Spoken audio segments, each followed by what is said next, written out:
পৃথিবীর বিস্ময়কর জিনিসগুলোর মধ্যে একটি হাইকো সিঁড়ি। অনেকে এর নাম দিয়েছেন স্বর্গের সিঁড়ি। পাহাড়ের গায়ে গড়ে ওঠা এই সিঁড়ি বেয়ে উপরে উঠতে থাকলে দেখা মিলবে তুলার মতো মেঘ। যুক্তরাষ্ট্রের হাওয়াই দ্বীপে এই সিঁড়ির অবস্থান।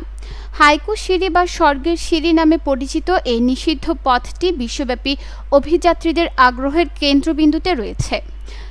যারা এখানে আরোহণ করেছেন তারা তাদের অভিজ্ঞতাকে অবিশ্বাস্য, অবাস্তব বলে বর্ণনা করেছেন।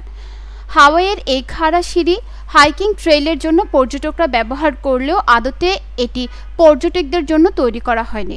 বর্তমানে এখানে ওঠা বা আরোহণ করা নিষিদ্ধ, কেননা এতে আছে ৩,৯২২টি সিঁড়ির ধাপ, যা প্রায় ২,৮০০ ফুট উঁচু। এসব সিঁড়ি ধাতব এবং পাহাড়ের গায়ে আটকানো। নিষিদ্ধ এই হাইকিং ট্রেল তৈরি করা হয়েছিল ১৯৪২ সালে। দ্বিতীয় বিশ্বযুদ্ধের সময় মার্কিন নৌবাহিনী তৈরি করেছিল এই সিঁড়ি। যখন যুদ্ধের তীব্রতা বেড়ে যায় তখন মার্কিন নৌবাহিনী হাইকো নামে একটি রেডিও স্টেশন নির্মাণ শুরু করে। এটি একটি গোপন স্থাপনা যা তখন প্রশান্ত মহাসাগর জুড়ে পরিচালিত মার্কিন নৌবাহিনীর জাহাজগুলোতে রেডিও সংকেত পাঠানোর জন্য ব্যবহৃত হতো।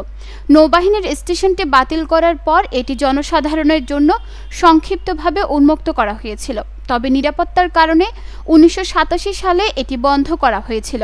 কিন্তু পর্বত আরোহীরা এতে আরোহণ বন্ধ করেনি। সাহসী পর্যটকরা বারবার এখানে আরোহণের জন্য আসে।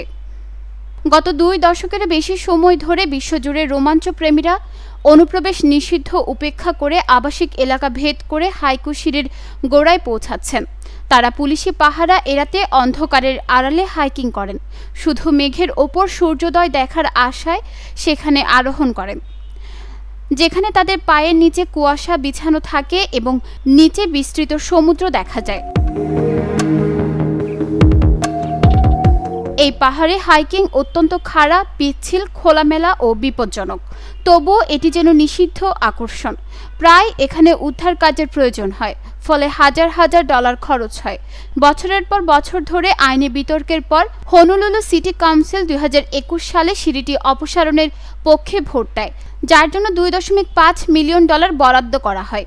২০২৫ সালে এই কিংবদন্তি সিঁড়িটি ভেঙে ফেলার কাজ শুরু হয়, কিন্তু ১২ জুন ২০২৫ সালে অলাভজনক সংস্থা friends of Haiko stairs Haiko সিঁড়ি ভেঙে ফেলার সিদ্ধান্ত প্রত্যাহারের জন্য একটি মামলা করে।